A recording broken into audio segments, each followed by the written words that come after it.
नमस्कार। नेपाल टेलिभिजन समाचारमा यहाँलाई स्वागत छ। म सुरेन्द्र पौडेल र म शालिक सुवेदी। समाचार सुरु गरौं प्रमुख खबरबाट।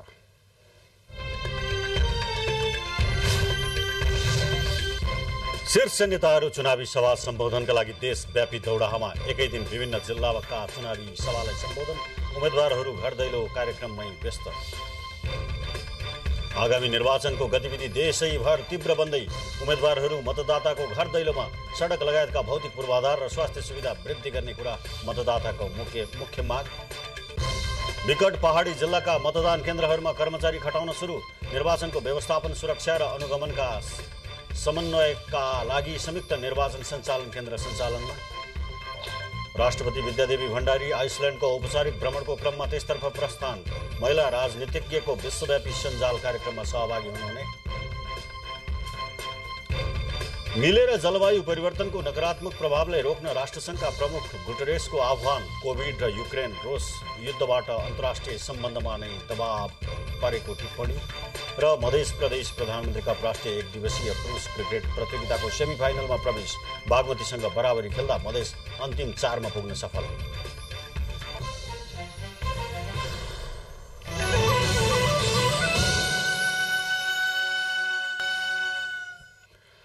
समाचारको सुरुमा निर्वाचन विशेष।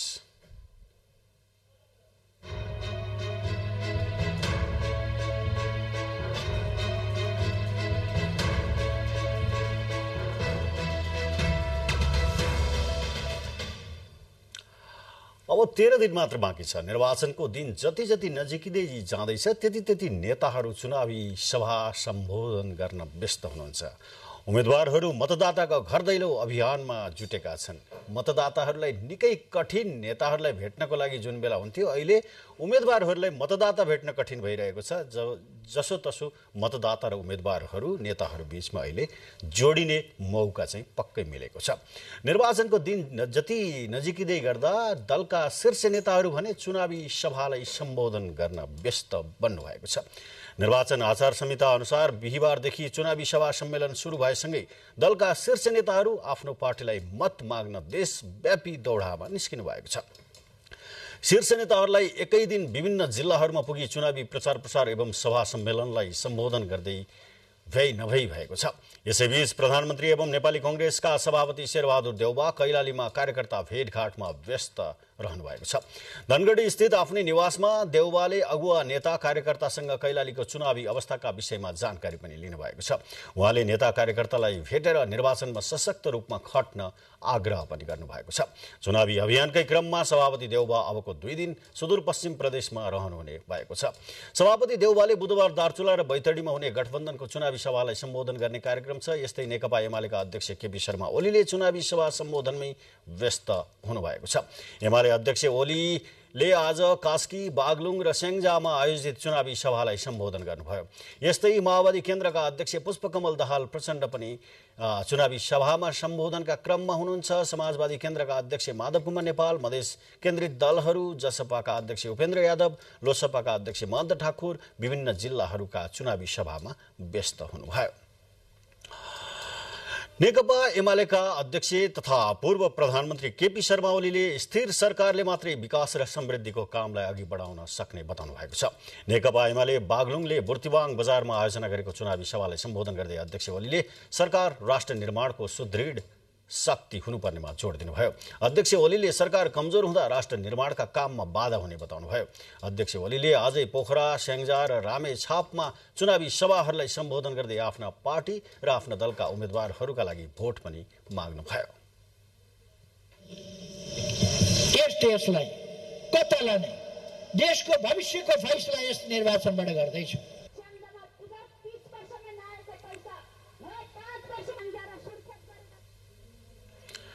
ठूला राजनीतिक दलका शीर्ष नेताहरू चुनावी मैदानमा होमिएपछि इलामको निर्वाचन गतिविधि रोचक बन्दै गएको छ। इलामको मात्रै होइन, देशभरका निर्वाचन क्षेत्रहरूको निर्वाचन गतिविधि रोचक बन्दै गएको छ। मतदाताले आफ्नो क्षेत्रको सडक लगायतका भौतिक पूर्वाधार र स्वास्थ्य सुविधा वृद्धि गर्ने कुरा इलामका मतदाताहरूको मुख्य माग रहेको बताएका छन्।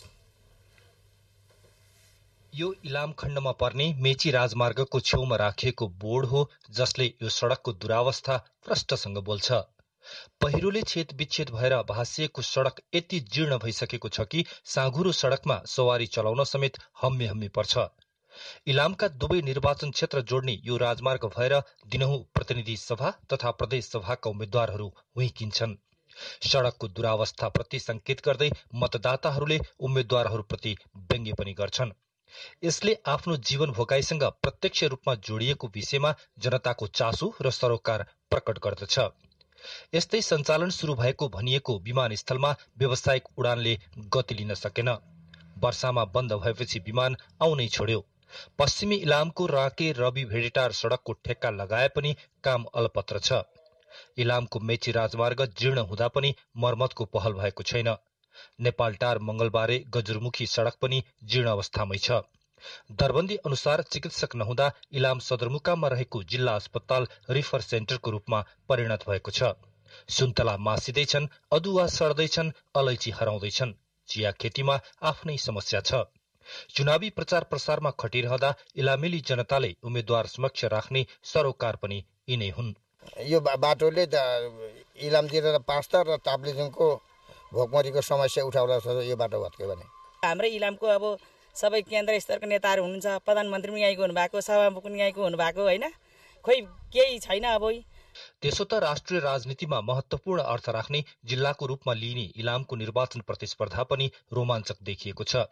यसअघि एउटै दलबाट निर्वाचनमा उठ्दै आएका पुराना दुई कम्युनिष्ट नेता यसपटक फरक दलबाट चुनावी मैदानमा उत्रिएपछि यहाँको चुनावी सरगर्मी झनै बढेको हो। पूर्व प्रधानमन्त्री तथा एकीकृत समाजवादीका सम्मानित नेता झलनाथ खनाल गठबन्धनका तर्फबाट इलाम 1 मा प्रतिस्पर्धामा हुनुहुन्छ।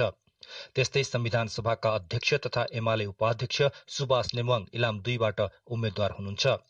अघिल्लो निर्वाचन भन्दा भिन्न परिदृश्य अर्थात पार्टी समीकरण बदलिएका कारण पनि चुनावी प्रतिस्पर्धा रोचक बन्दै गएको छ। अझ रोचक त इलाम 1 मा एमालेबाट उम्मेद्वार हुनुहुन्छ इलाम नगरपालिकाका पूर्व मेयर एवं एमालेका जिल्ला अध्यक्ष महेश बस्नेत, जसको प्रतिस्पर्धी हुनुहुन्छ विगतमा आफ्नै पार्टीका पूर्व अध्यक्ष हालका एकीकृत समाजवादीका नेता खनाल। यसअघि खनाल एकपटक पराजित भए बाहेक 48 सालपछिका सबै निर्वाचनमा निर्वाचित हुँदै आउनु भएको छ। यता नेमवाङ भने अपराजित हुनुहुन्छ। उहाँ विरुद्ध नेपाली कांग्रेसका जिल्ला सभापति डम्बर खड्का चुनावी मैदानमा हुनुहुन्छ। माया र स्नेह दुई पटक संविधान सभामा गएर सर्वसम्मतिले संविधान सभाको अध्यक्ष भएर मेरो नेतृत्व पहल र प्रयासमा संविधान सभाबाट संविधान निर्माणको काम सफल। यो गठबन्धन संविधान बचाउनको लागि, संविधान ध्वस्त पार्ने, संविधानलाई कुल्ची काल्ची पार्ने, संविधान केही होइन भने ठान्ने मनोवृत्तिका विरुद्ध लडाइँ हो।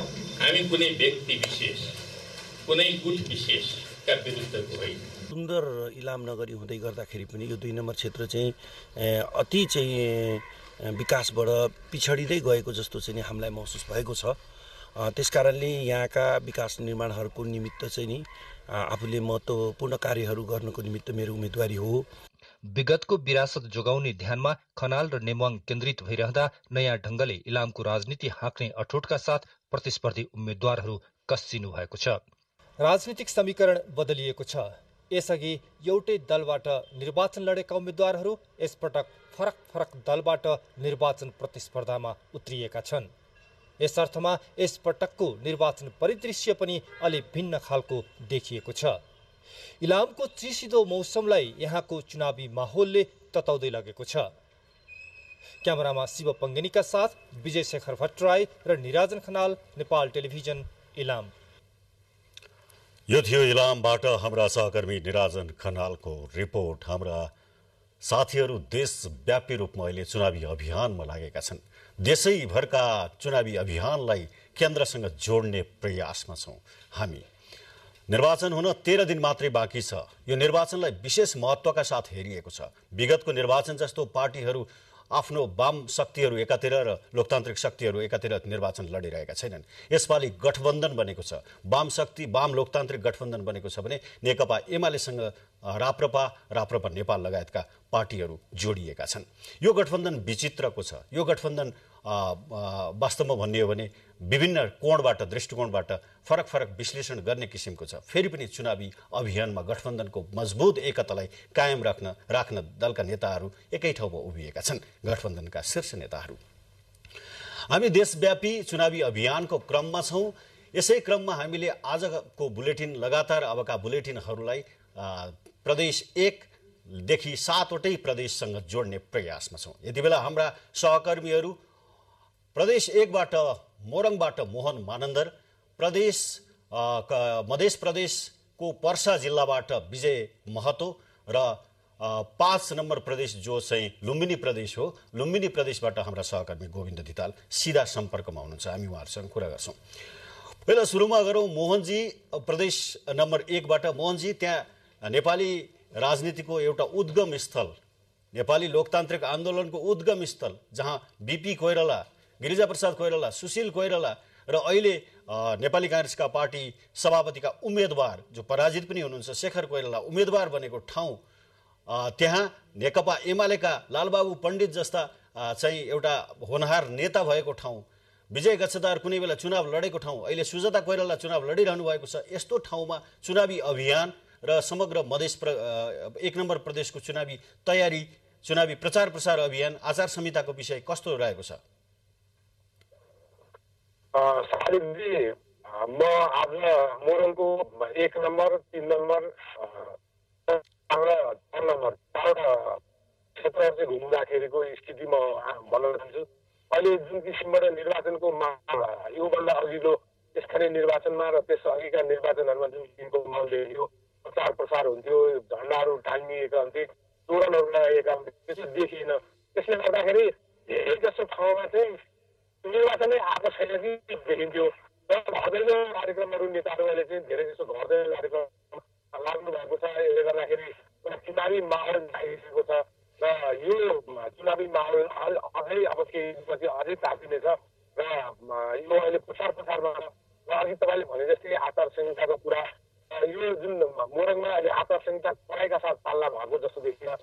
प्रहरी प्रशासनले नरोके पनि यहाँका उम्मेदवार राजनीतिक दलहरूले आचार संहितालाई एकदमै स्वतस्फूर्त रूपमा मोहनजी, तपाईँको अडियोमा केही समस्या देखिएको छ, क्लियर भएको छैन। तपाईँसँग फेरि सम्पर्क गर्ने कोसिस गर्नेछौँ। यति बेला हामीसँग सिधा सम्पर्कमा हुनुहुन्छ गोविन्द धिताल, जो कोहलपुर बाँकेमा हुनुहुन्छ। बाँकेको कुरा गर्दाखेरिमा पनि बडो महत्त्वपूर्ण छ। त्यहाँ सुशील कोइराला कुनै बेला चुनाव लड्नु भएको थियो, नेपाली राजनीतिका शिखर पुरुष जसको नेतृत्वमा संविधान बनेको थियो। गोविन्दजी, तपाईँ यति बेला बाँकेमा हुनुहुन्छ। तपाईँको पछिल्लो यात्रा हेर्दाखेरिमा डडेलधुरादेखि गोर्खादेखि प्रवेश गरेर डडेलधुरासम्म, डडेलधुराबाट फेरि सुर्खेत र दैलेख हुँदै आज बाँके पुग्नु भएको छ। सुदूरपश्चिमदेखि कर्णाली र लुम्बिनीसम्मको यात्रामा चुनावी अभियान अघि मोहनजीले भनेको सुनिहाल्नुभयो तपाईँले कि चुनाव प्रचार जुन विगतमा हुन्थ्यो त्यो ढङ्गबाट माहौल त्यति सृजना भएको छैन। आमसभाका कार्यक्रमहरू सुरु हुने बेलामा पनि आमसभाहरू त्यति भएका छैनन्। घर दैलो अभियानमै नेताहरू व्यस्त छन्। तपाईँले के देख्नुभयो? शालिकजी, यहाँले भने जस्तै जुन माहौल हामी अपेक्षा गर्थ्यौँ कि झन्डाहरू फहराएर गाडीहरू कुद्ने, कार्यकर्ताहरू गाडीका गाडी ओहोर दोहोर गर्ने र नेताहरू फुलमाला लगाएर चोक चोकमा भाषण गर्ने, त्यस्तो चाहिँ माहौल मैले गोर्खादेखि सुदूरपश्चिमको डडेलधुरा र कर्णालीको दैलेखसम्म पुग्दा पाइनँ। तर नेताहरू घर दैलो गर्ने कुरालाई चाहिँ घनीभूत रूपमा आफ्नो अभियानहरूलाई अगाडि बढाइरहेकै छन्।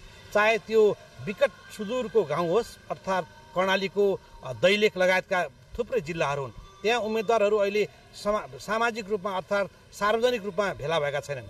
उनीहरू घर घरमा स्ट्राटेजिक एउटा रणनीति बनाउनको लागि लागेको हामी पाउँछौँ। त्यसो त मतदाता आफै पनि अहिले तत्कालै नेताहरूसँग बसेर धेरै मासमा कुरा गर्न चाहिरहेका छैनन्। उनीहरूले आफ्ना भावनाहरू प्रकट गर्न आफ्नो उम्मेदवार, आफ्नो प्रतिनिधि व्यक्तिगत रूपमा कुरा गर्न पनि कतिपय ठाउँमा चाहेको हामीले पायौँ शालिकजी। जस्तो कर्णालीमा कतिपय समस्याहरू, जस्तो एकछिनलाई मान्नुहोस् त्यो विकट कर्णाली जो मूल धारबाट बाहिर छ विकासको, त्यहाँका जनप्रतिनिधिहरू व्यक्तिगत रूपमा आफ्ना रोजीरोटीको कुरा, जीविकोपार्जनको कुरा पनि आफ्नो उम्मेदवारसँग, आफ्नो मन परेको नेतासँग कुरा गर्न चाहँदो रहेछ। त्यसैले आफ्नै घरमा उम्मेदवार बोलाउने र आइदिए हुन्थ्यो भन्ने मनासायले पनि कता कता काम गरेको छ एकातिर। अर्कोतिर निर्वाचन आयोगको अहिले आचार संहितामा अलिकति कडाई पनि देखिन्छ। त्यो कडाई चाहिँ सार्वजनिक रूपमा यसो हेर्दाखेरि झन्डाहरूको प्रयोग, आमसभा हुँदा अथवा कोर्ट सभा हुँदाखेरि गरिने ब्यानरहरूको प्रयोग, ठाउँ ठाउँमा नेताहरूलाई पहिला स्वागत गर्नको लागि जुन गेटहरू बनाइन्थ्यो त्यो गेट नबनाइएको अवस्थाले गर्दा नेता र खास गरी उम्मेदवारहरू चाहिँ यो आचार संहिताप्रति बढी सेन्सिटिभ भएको पनि हामीले पाएका छौँ। त्यसैले माहौल निर्माण नभएको त म भन्दिनँ, माहौल बिस्तारै निर्माण हुँदैछ, तर भने जस्तो सडकमा देखिने गरी चाहिँ भएको छैन। जस्तो कि गोविन्दजी यहाँले उल्लेख गर्नुभयो आचार संहिताको पालनाको विषय र निर्वाचन आयोगले गरिरहेको कडाइका सम्बन्धमा पनि उल्लेख गर्नुभयो। तर कतिपय अवस्थामा चाहिँ निर्वाचन आयोगले तोकेको भन्दा चाहिँ फरक रूपमा पनि निर्वाचन प्रचार प्रसारहरू भइरहेको भन्ने किसिमका कुराहरू पनि आइरहेका छन्। त्यो एउटा पाटो भयो। यहाँले यो विभिन्न जिल्लाहरूको विभिन्न प्रदेशमा आफूले निर्वाचनको रिपोर्टिङका क्रममा देखेको कुराहरू देख्दाखेरि कस्तो त्यहाँ देख्नुभयो र त्यसमा चाहिँ जस्तो विशेष गरी ती कुराहरूलाई हेरिरहँदाखेरि जस्तो मतदाताहरूले जुन हिसाबमा नेतासँग अपेक्षा गर्छन् ती अपेक्षाका कुराहरू नेताहरूले यो बीचमा कतिको सम्बोधन गर्न चाहिँ सकेका कुराहरू छन्। यो आचार संहिताको पालना गरेर निर्वाचन प्रचार प्रसार गरिरहँदाखेरि मतदाताका अपेक्षा र नेतृत्वले चाहिँ त्यहाँ व्यक्त गरेका उनीहरूका प्रतिबद्धताहरूको बीचमा तालमेल चाहिँ यहाँले कतिको पाउनु भएको छ? अघिल्ला प्रतिबद्धताहरू कति पुरा गरेछन्? अब यो घोषणापत्र लिएर गइरहँदाखेरि जनताहरू चाहिँ कसरी प्रस्तुत भएको छन्? उनीहरू चाहिँ नेतृत्वसँग चाहिँ भनिरहेछन् कि अथवा उनीहरू चाहिँ त्यसप्रति चाहिँ निराश छन् अगाडिका गतिविधिबाट? सुरेन्द्रजी, यसलाई तपाईँको प्रश्नलाई मैले दुई भागमा चाहिँ छुट्याएर जवाफ दिनुपर्ने हुन्छ। जस्तो आचार संहिताको विषय छोटकरी म भन्छु कि प्रधानमन्त्रीको सम्बोधन गर्ने कार्यक्रममा अमरगढीमा त्यहाँ जम्मा 10वटा पनि पार्टीका झन्डा र चुनाव चिन्हहरू थिएनन् भनेपछि त्यो कति सेन्सिटिभ छ भन्ने कुरा स्वयं प्रधानमन्त्री अथवा स्वयं प्रधानमन्त्री लगायतको गठबन्धनका दलहरूले त्यसलाई कति महत्त्वपूर्णका साथ चाहिँ आचार संहितालाई पालना गरेका छन् भन्ने कुरा एउटा उदाहरण मात्रै पेश गर्न चाहन्छु। आज हामी दैलेखको कर्णालीको सुदूर एउटा बीचमै परे पनि विकट दैलेखको विभिन्न गाउँपालिका र नगरपालिकाका केही सभाहरूमा गयौँ। जस्तो दैलेखको नारायण नगरपालिकाको सभामा हामीले हेऱ्यौँ, जाँदै गुराँस गाउँपालिकाको सभामा हेऱ्यौँ, अलि पर गएपछि महाबुर गाउँपालिकाको सभा पनि हेऱ्यौँ र दुल्लुबाट आएका केही स्थानीयहरूलाई पनि भेट्यौँ। त्यहाँ पनि त्यस्तो धेरै उल्लङ्घन गरेको दलहरूले बाटोमा अलिअलि एमालेकै नेताहरूका पनि केही भाषणहरू हामीले सुन्यौँ कि उहाँहरूले पनि त्यति धेरै झन्डाहरूलाई प्रयोग गरेको, चुनाव चिन्हहरूलाई जतासुकै छरपष्ट बाँडेको देखिन्न। जस्तो पोलहरूमा पनि त्यस्ता चुनाव चिन्हहरू टाङ्गिएको, ब्यानरहरू टाङ्गिएको देखिन्न। त्यसैले आचार संहिताको सीमाभित्रै दलहरू छन् भन्ने मलाई लाग्छ एकातिर। अर्कोतिर तपाईँले जुन दोस्रो प्रश्न गर्नुभयो, जनताको अपेक्षा, मतदाताको अपेक्षा, पुराना अपेक्षाहरू आंशिक रूपमा मात्रै पुरा भएका छन्। अपेक्षा त असीमित छन्। जहाँ म पुगेको ठाउँ हो ती दुवै ठाउँहरू विकट छन्, सुदूरपश्चिम र कर्णाली। यी दुवै ठाउँका मतदाताहरू आफ्नो अपेक्षाकृत आफूले चाहेको जस्तो नेताहरूले गर्न सकेनन् भन्ने कुरामा त उनीहरू एकढिक्का छन्। तर त्यसो पनि के भनिराखेका छन् भने पूर्वाधारहरू बनेका छन्, जनजीविकासँग जोडेका धेरै कुराहरू भएका छन्। तर अब रोजगारीका कुरा र पूर्वाधारलाई पूर्णता दिने कुरा चाहिँ उनीहरूले प्रतिबद्धता खोजिरहेका छन्। त्यो भनेको आफ्नो प्रतिनिधि पुरानो भए, गरिरहेको प्रतिनिधि भए उसलाई कन्टिन्यू गर्ने होइन, काम गर्न नसक्ने प्रतिनिधि हो भन्ने उनीहरू लागेको छ भने नयाँ रोज्ने चोइस चाहिँ उनीहरूसँग छ। त्यसैले नयाँ र पुरानोको बिचमा मिश्रित प्रतिक्रिया नै भएको पाउँछ। पक्कै पनि गोविन्दजी यो जनताको मतदाताको अपेक्षा धेरै छन् र नेताहरूको आश्वासन पनि धेरै छ।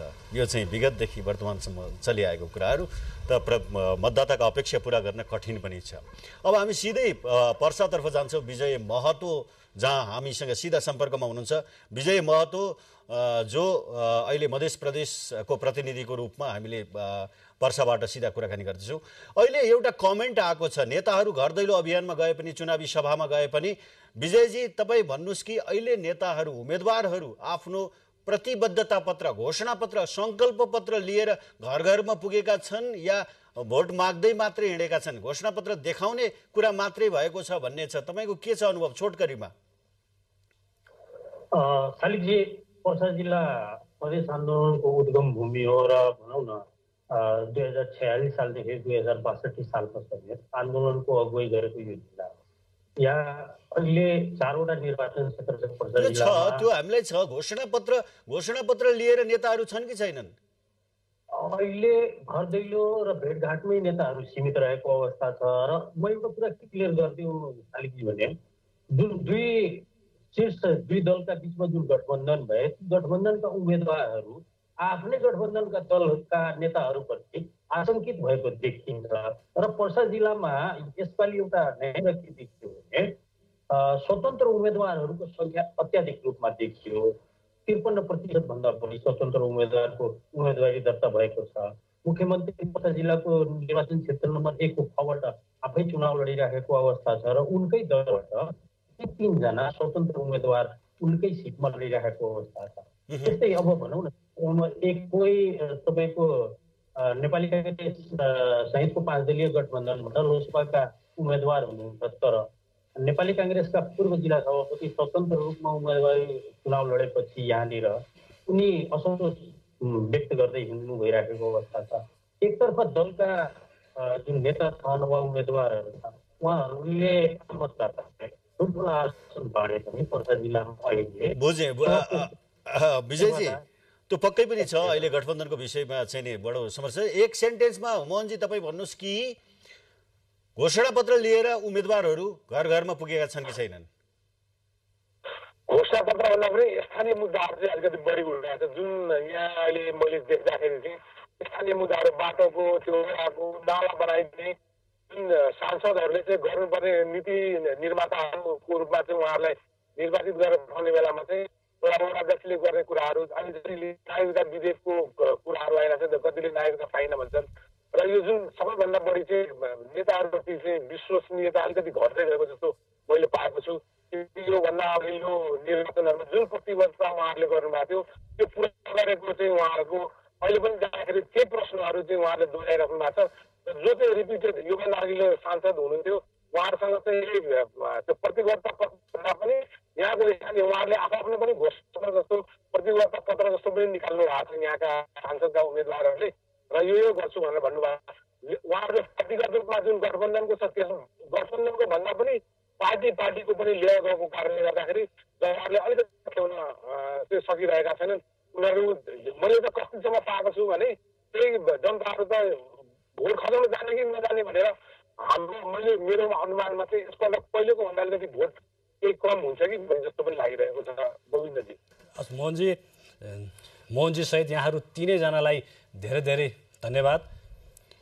उहाँहरू हुनुहुन्थ्यो मोरङबाट हाम्रा सहकर्मी मोहन मानन्दर, यसै गरी मधेस प्रदेशको पर्साबाट विजय महतो र बाँकेको कोहलपुरबाट हाम्रा सहकर्मी गोविन्द धिताल हामीसँग यति बेला ती प्रदेशका निर्वाचन गतिविधिका बारेमा हामीलाई प्रत्यक्ष जानकारी गराउँदै हुनुहुन्थ्यो। निर्वाचनसँग सम्बन्धित समाचार गतिविधिहरू र अन्य समाचार प्रसङ्गहरू लिएर हामी पुनः उपस्थित हुनेछौँ। अहिलेलाई भने केही बेर विज्ञापनको पालो। बाँकी खबरहरू। निर्वाचनको मिति नजिकैसँगै झापाको निर्वाचन क्षेत्र नम्बर 1 मा पनि चुनावी प्रसारलाई तीव्र पारिएको छ। उम्मेदवारहरू यति बेला मतदाता समक्ष आफ्नो चुनावी एजेन्डा सहित मत माग्न व्यस्त देखिएका छन्। उम्मेदवारहरू मतदाताको घर घरमा पुगेर मत माग्न व्यस्त बनिरहँदा यस क्षेत्रलाई निकै चासोको रूपमा समेत हेरिएको छ। यसपटक झापा क्षेत्र नम्बर 1 मा सत्ता गठबन्धनका तर्फबाट नेपाली कांग्रेसका महामन्त्री विश्वप्रकाश शर्मा र राप्रपा सहितको तालमेलबाट पूर्व मन्त्री समेत रहनुभएका नेकपा एमालेका अग्नि खरेल चुनावी मैदानमा हुनुहुन्छ।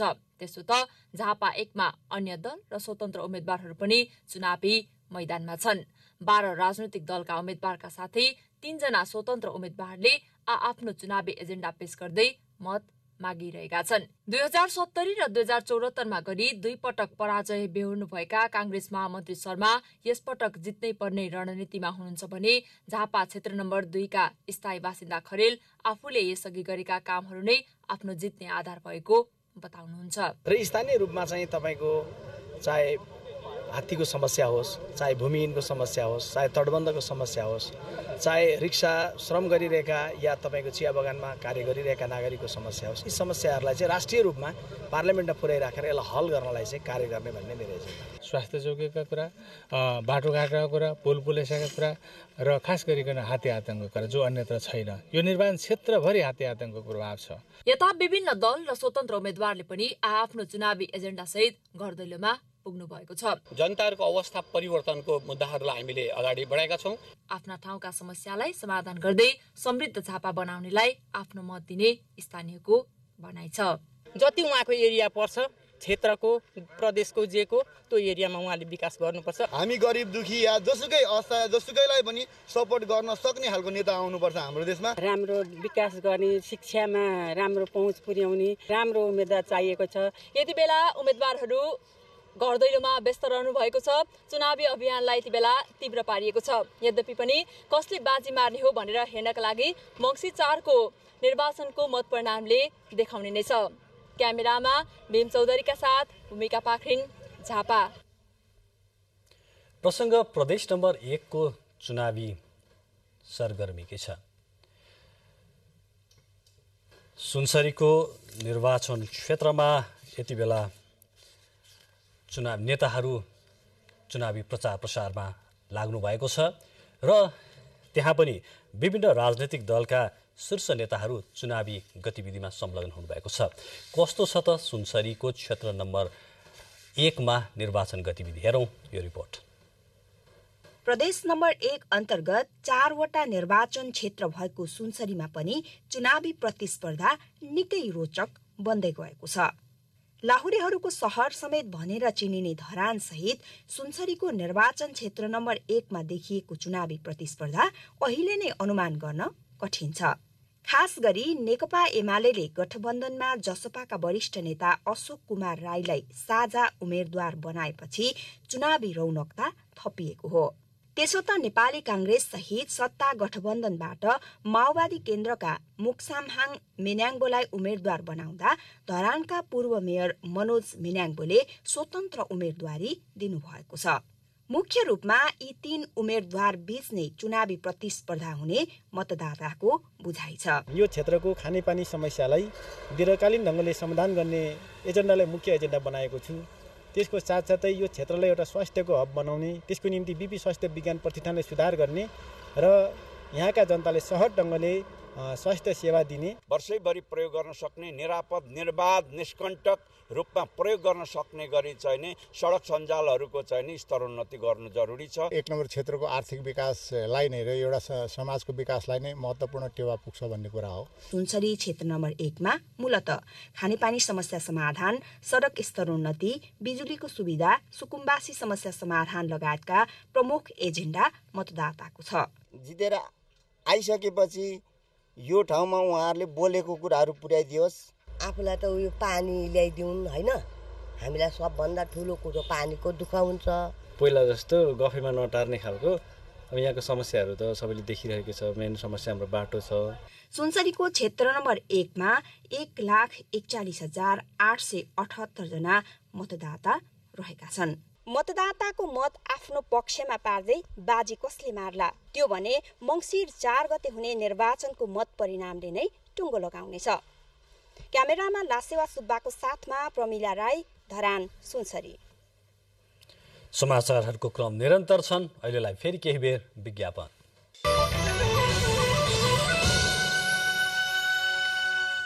बाँकी खबरहरू। प्रतिनिधि सभा र प्रदेशसभा निर्वाचनका लागि उम्मेद्वारहरूले प्रचार प्रसार घरदैलो कार्यक्रमलाई तीव्र बनाएका छन्। चितवनमा क्षेत्र नम्बर 1 मा गठबन्धनका डाक्टर विश्व पौडेल र नेकपा एमालेका सुरेन्द्र पाण्डेबीच प्रतिस्पर्धा देखिएको छ। सत्ता गठबन्धनका उम्मेद्वार डाक्टर विश्व पौडेलको विरुद्ध परेको नेपाली कांग्रेसका राजेन्द्र बुर्लाकोटीले उम्मेदवारी फिर्ता लिएपछि प्रतिस्पर्धा नेकपा एमाले र गठबन्धन बीच देखिएको हो। दुवै उम्मेद्वारले आफ्नो जित सुनिश्चित रहेको बताउनु भएको छ। गठबन्धनका पौडेल राष्ट्रिय योजना आयोगको उपाध्यक्ष छाडेर चुनावमा होमिनु भएको हो भने पाण्डे पार्टीको उपाध्यक्षका साथै पूर्व अर्थमन्त्री हुनुहुन्छ। दुवै उम्मेद्वार चर्चित भए पनि पार्टीभित्रको आन्तरिक किचलोलाई चुनौतीको रूपमा हेरिएको छ।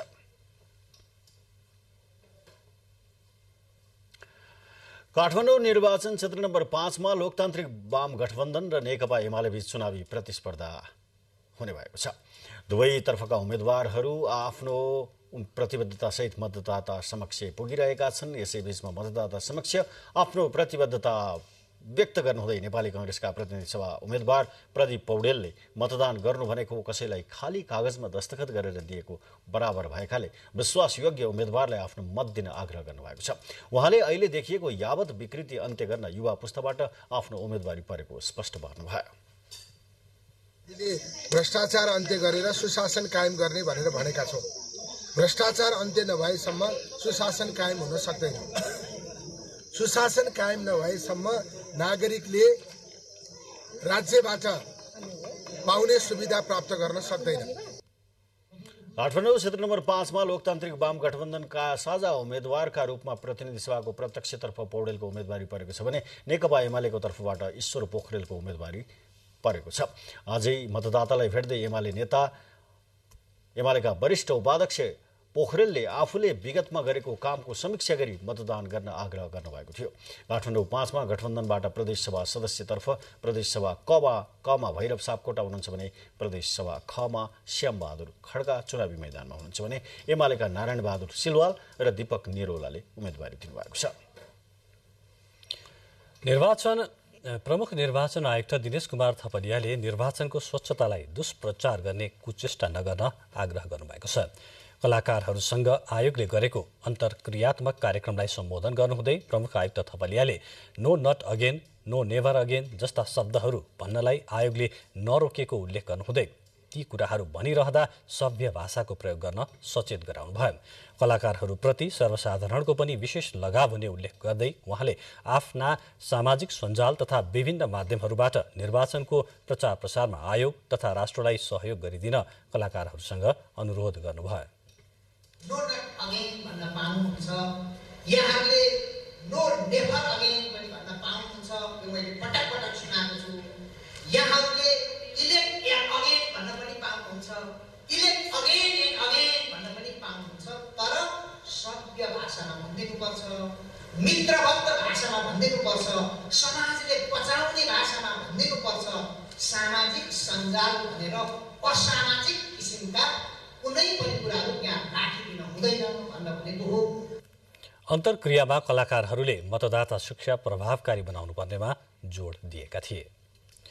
मङ्सिर 4 गते हुने प्रतिनिधि सभा तथा प्रदेशसभा सदस्य निर्वाचनको व्यवस्थापन, सुरक्षा र अनुगमनका कार्यमा समन्वय बढाउन निर्वाचन आयोगमा संयुक्त निर्वाचन सञ्चालन केन्द्र सञ्चालनमा ल्याइएको छ।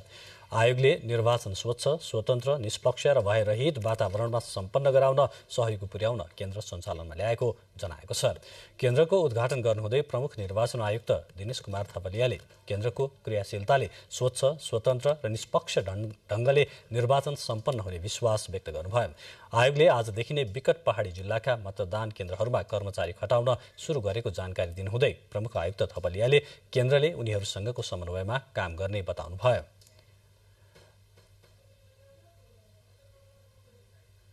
निर्वाचनलाई राम्रो बनाउनको निम्ति, निर्वाचन सुरक्षा व्यवस्थालाई प्रभावकारी बनाउनको निम्ति निर्वाचन व्यवस्थापनमा कहीँ कतै कुनै पनि किसिमको त्रुटि समस्या आउन नदिन र निर्देशन, सञ्चालन, प्रवर्धन र समन्वयात्मक ढङ्गले यसलाई सम्पन्न गर्नको निम्ति हामी यसलाई परिचालन गर्छौँ।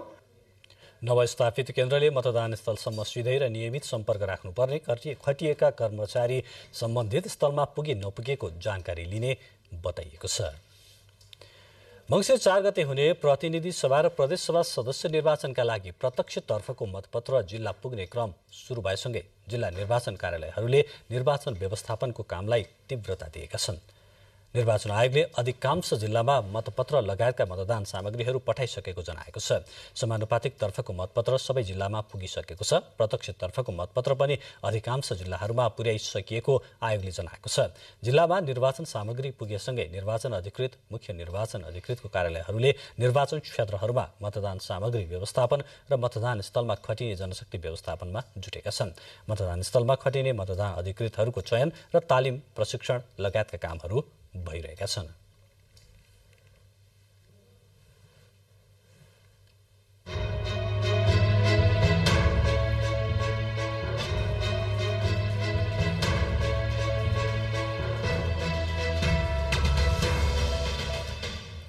निर्वाचन गतिविधिसँग सम्बन्धित यो निर्वाचन विशेषपछि अब बुलेटिनमा पालो भएको छ प्रमुख समाचारको। शीर्ष नेताहरू चुनावी सभा सम्बोधनका लागि देशव्यापी दौडाहामा। एकै दिन विभिन्न जिल्लाका चुनावी सभालाई सम्बोधन, उम्मेदवारहरू घर दैलो कार्यक्रममै व्यस्त।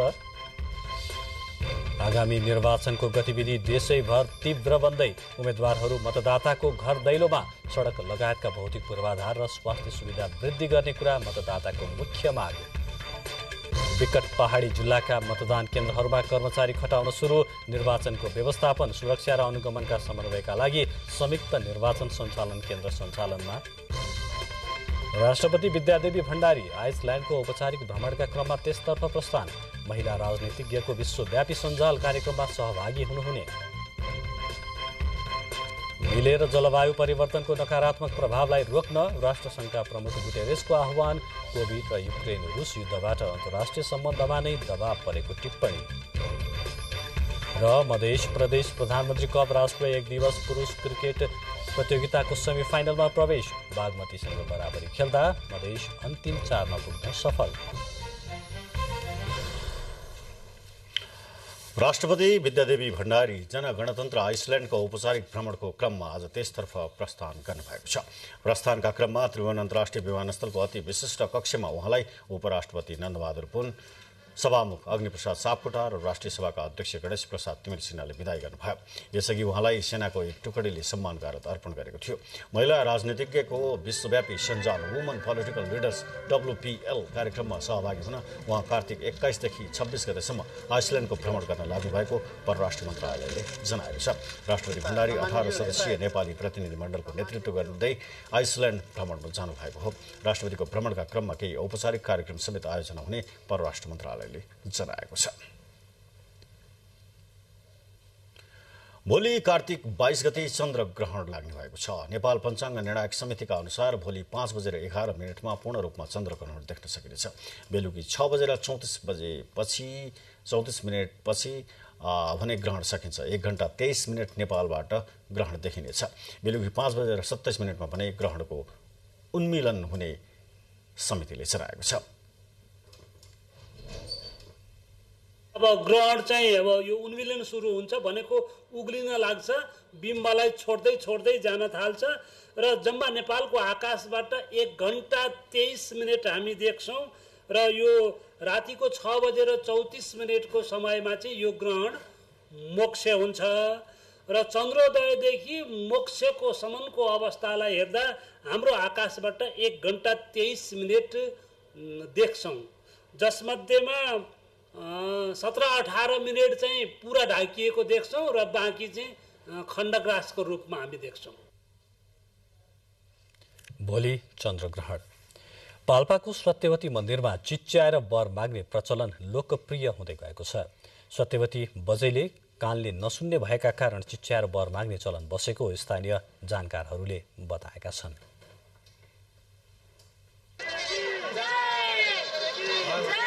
पाल्पाको 3औं गाउँपालिका 4 सत्यवतीमा चिच्याएर वर माग्ने धार्मिक मेला लाग्दै आएको छ। सत्यवती बजैसँग चिच्याएर मागेको वरदान पूरा हुने भन्दै निकै टाढा टाढाबाट भक्तजनहरू मन्दिरमा आउने गरेका छन्। मन्दिर नजिकै तालमा कार्तिक शुक्ल चतुर्दशीको रातदेखि पूर्णिमासम्म सत्यवती बजैलाई सम्झेर लिङ्गो गाडी चिच्याएर वरदान माग्ने र अर्को दिन बिहान उज्यालो नहुँदै गाडीको लिङ्गो उठाएर घरमा ल्याउने प्रचलन रहँदै आएको छ। विगतमा आफूले गरेको भाकल पूरा भएपछि सत्यवती बजैलाई बलि चढाउनुको साथै मन्दिरको दर्शन गर्न भक्तजनहरू पुग्ने गरेको बताउँछन्। परेवा चढाएर गएको मेरो एउटा आफ्नो संस्मरण छ। त्यसपछि अहिले यो तेस्रो पटकको मैले पनि भाकल गरेको थिएँ, भाकल पूरा भएको थियो, फेरि पनि भाकल गरेको छु। मलाई सत्यवती बजैले धेरै कुराहरू मागेका कुरा सब पूरा गर्नु भएको छ। म सालसालै आएकी छु। तानसेन बुटोल सडक खण्डको झुम्साबाट करिब 2 घण्टाको उकालो पैदल दूरी पार गरी सत्यवती मन्दिरमा पुग्न सकिन्छ। वर्षको एक पटक मात्र पुग्ने धार्मिक पर्यटकलाई 12 महिना आकर्षित गर्न गुरुयोजना बनाएर काम गर्ने तयारी गरेको 3औं गाउँपालिका अध्यक्ष प्रेम श्रेष्ठ बताउनुहुन्छ। आगामी दिनमा अझै यसको डेभलप विकास गर्दै अगाडि बढ्नेछ र 3औं सरकार पनि सहकार्य गर्दै जानेछ। सत्यवती मन्दिरमा चिच्याएर वरदान माग्न पाल्पा, गुल्मी, स्याङ्जा, कास्कीका साथै भारतको गोरखपुर, लखनऊ लगायतका क्षेत्रबाट भक्तजन आउने गर्दछन्। पाल्पाको एकमात्र अग्लो स्थानमा रहेको मन्दिरका साथै प्राकृतिक तालको संरक्षण र यस क्षेत्रमा पर्यटन पूर्वाधारको निर्माण हुन सके समग्र जिल्लाको पर्यटन विकासमा टेवा पुग्ने देखिन्छ। सुनिल कार्की, नेपाल टेलिभिजन, लुम्बिनी प्रदेश, पाल्पा। अमृत दोर्जेद्वारा लिखित आत्मकथा पर्खाईको सार्वजनिकीकरण गरिएको छ। पुस्तक पर्खाई आज नेकपा एमालेका वरिष्ठ उपाध्यक्ष ईश्वर पोखरेलले सार्वजनिक गर्नुभएको हो। नेता पोखरेलले पुस्तकमा दोर्जेको सङ्घर्ष र सफलताको कथा समेटिएको बताउनुहुँदै उक्त कथाले नयाँ पुस्तालाई उत्प्रेरणा दिलाउने बताउनुभयो। महिला नेत्री राधिका साक्यले दोर्जेको दुःख र सङ्घर्षका कथाबाट समाजले पाठ सिक्नुपर्ने बताउनुभयो। साहित्यकार स्नेह सायमीले आम मान्छेले भोग्ने दुःख, पीडा र सङ्घर्षको कथा पुस्तकमा समेटिएको बताउनुभयो। तर यो पुस्तकमा जीवन बगेको छ, यो पुस्तकमा पीडाहरू छ, यो पुस्तकमा भोगाइहरू छ। बुढा नीलकण्ठ नगरपालिकाका उपमेयर तथा लेखककी छोरी अनिता लामाले पुरानो पुस्ताको अनुभव र समयलाई लिपिबद्ध गर्ने उद्देश्य साथ पुस्तक प्रकाशन गरिएको जानकारी दिनुभयो। काभ्रेको तेमाल गाउँबाट 5 दशक अघि राजधानी पस्नुभएका दोर्जेले बसाइँ सराईदेखि उति बेलाको काठमाडौँको अवस्था, श्रमिकहरूको कथा, व्यथा, पेसागत सङ्घर्ष र ट्रेड युनियन राजनीतिसम्मलाई पुस्तकमा समेट्नु भएको छ। अब मुलुक बाहिरको प्रसङ्ग। जलवायु परिवर्तनको नकारात्मक प्रभावलाई रोक्न सबैले मिलेर काम गर्नुपर्ने संयुक्त राष्ट्रसङ्घका प्रमुख एन्टोनियो गुटेरेसले बताउनु भएको छ। संयुक्त राष्ट्रसङ्घका महासचिव एन्टोनियो गुटेरेसले संयुक्त राष्ट्रसङ्घ COP27 शिखर सम्मेलनको उद्घाटनका अवसरमा विश्वका नेताहरूमाझ आफ्नो धारणा राख्नु भएको हो। कोभिड महामारीको प्रकोप र युक्रेन रुसको युद्धबाट सङ्कटग्रस्त विश्व अर्थतन्त्र र यसका असरबारे टिप्पणी गर्दै महासचिवले यस्ता घटनाक्रमले अन्तर्राष्ट्रिय सम्बन्ध नै दबावमा परेको टिप्पणी समेत गर्नुभएको छ। मानवतासँग विकल्प छ, सहयोग गर्नुहोस् वा नष्ट गर्नुहोस्, महासचिव गुटेरेसले इजिप्टमा आयोजित सम्मेलनमा बताउनुभयो। गुटेरेसले धनी देशहरू र उदयमान अर्थतन्त्रहरू बीचको ऐतिहासिक सम्झौताका लागि आह्वान गर्नुहुँदै कार्बन उत्सर्जन घटाउने र तापक्रम वृद्धिलाई 1.5 डिग्री सेल्सियसमा सीमित गर्ने प्रतिबद्धताको खाँचो पनि औल्याउनुभयो। अब छोटो विश्राम, त्यसपछि बाँकी समाचार।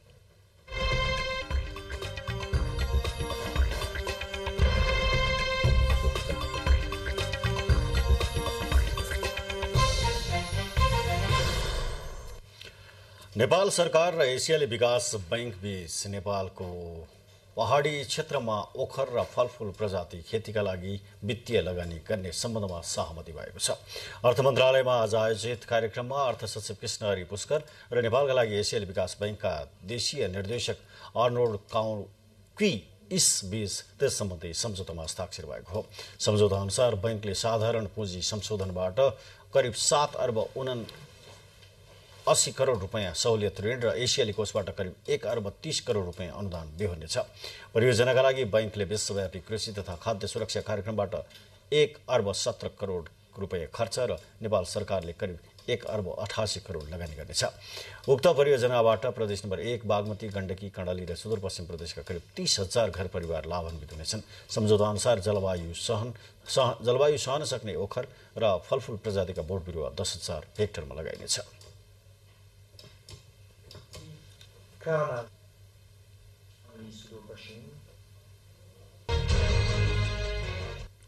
आर्थिक समाचारपछि अब खेलकुद समाचार।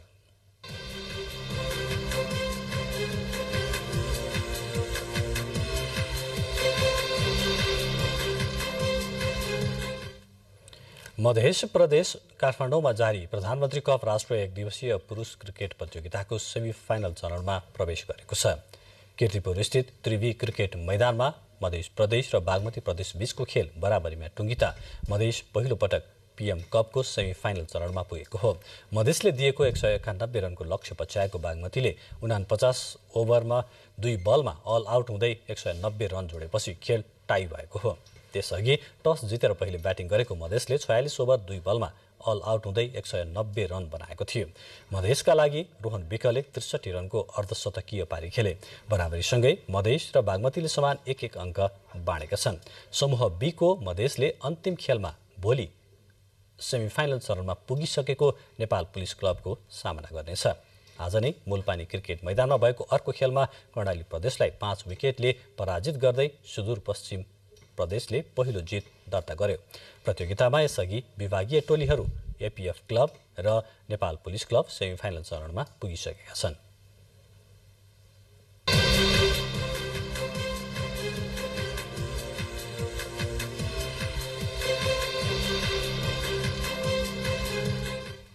अब मौसम देशभर आज राति आंशिक बदलीदेखि मौसम सामान्यतया सफा रहने मौसम पूर्वानुमान महाशाखाले जनाएको छ। काठमाडौँमा आज राति न्यूनतम तापक्रम 10 र 12 तथा भोलि दिउँसो अधिकतम तापक्रम 23 र 25 डिग्री सेल्सियस बीच रहने अनुमान छ। अब मौसम सम्बन्धी थप विवरण।